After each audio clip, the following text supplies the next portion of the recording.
O'g'limni barcha yomonliklardan o'zing asra, manfaatli ilm ber, ilmiga barakot ber. Amin.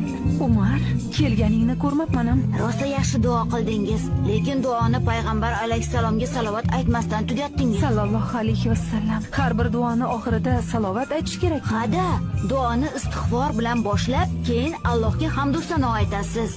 Keyin Rasulullohga salovat aytasiz.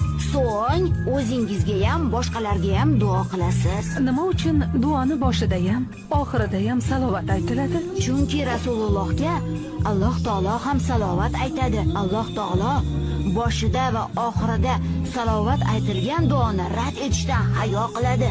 Mashalloh, buncha yaxshi. Duoni boshida istig'for nima uchun aytiladi, o'g'lim? Salovat duoning bezagi oyi, istig'for aytganda esa qalbimizni gunohlardan tozalab olar ekanmiz. Kim o'rgatdi senga? Imom Buxoriy hazratlari